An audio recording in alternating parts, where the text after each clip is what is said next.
そうですね。ビクトリアマイルの連覇を果たした時は少し救われたような気持ちはありました。トリプルティアラ路線では全て2着。最後の秋華賞の後は正直悪夢を見ることもありました。あと一歩踏み出せてたら。でもその悔しさがビクトリアマイルの勝利につながったのだと思っています。今ではあの日の負けにも感謝しています。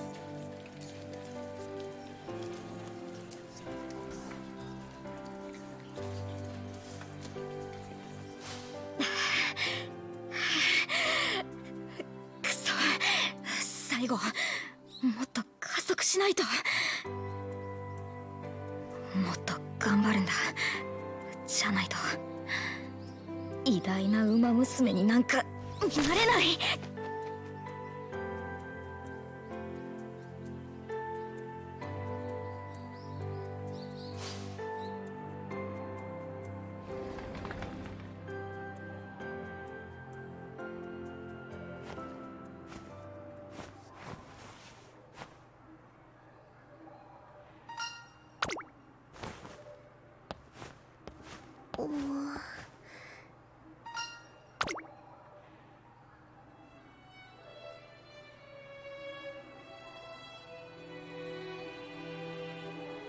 ごめんなさい。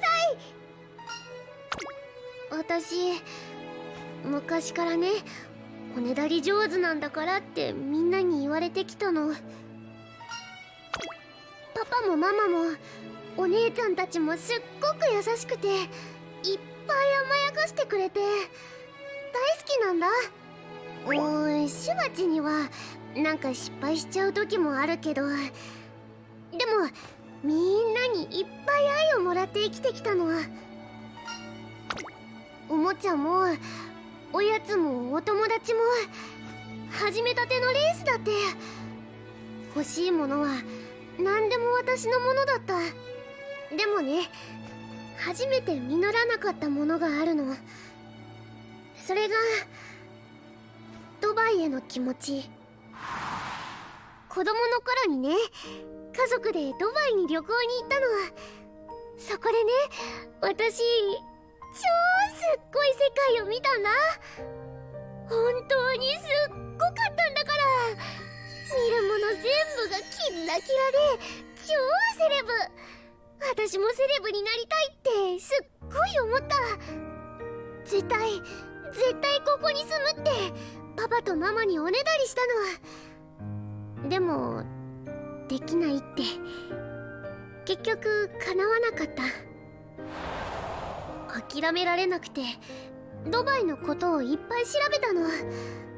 それで出会ったの、ドバイのレースたちに。もうすっごかった。眩しくってすぐ虜になったの。レース場もそこに来る人たちも馬娘たちも全部キラッキラ。そこで走って勝てたらただ住むよりもっとセレブじゃない？あのレースの勝者には宝石いっぱいのアクセサリーが似合うもん。その時ね、もっと胸がワクワクして新しい夢が生まれたんだ。ドバイのレースに勝ちたいって。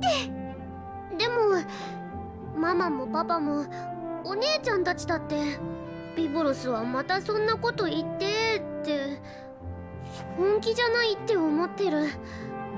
確かに子供っぽい夢に聞こえるかもだけど、ふざけてないよ。本当の本気でキラキラのドバイのレースを走りたいの。その夢のために頑張りたい。頑張れるって思ってる。真面目なお姉ちゃんたちと比べたら変なのは分かってるよ。でもそれが私の夢なんだもん。トレーナーさんはこんなの夢じゃないって思う？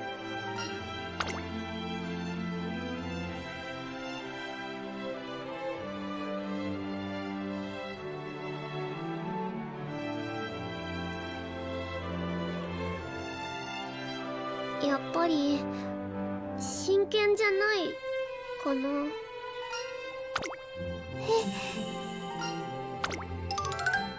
じゃあトレーナーさんは私をドバイに連れて行けるかずっと考えてくれてたの？はあ、私をダメって思ったんじゃないってこと？はあ、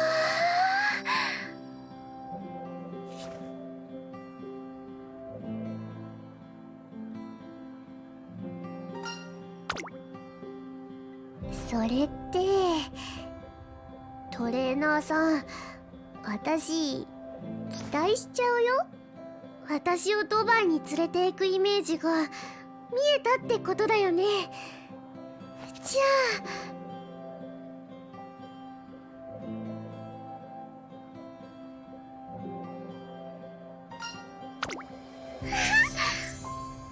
本当だ、私全然ダメじゃないね。だってトレーナーさんがいいってちゃんと分かったんだもん。そう、私の目はいつだって正しいもんね。トレッチって最高。私も最高。それで私のこといっぱい考えてくれたんでしょ？私がドバイに行くにはどうしたらいいの？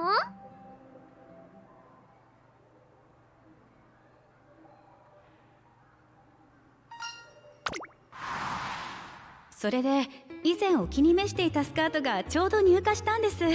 試着されますか？一応サイズは XS がございますけど。ありがとうございます。やっぱりかわいいけど、見た感じまだ大きいかも。ウエストボカボカになりそう。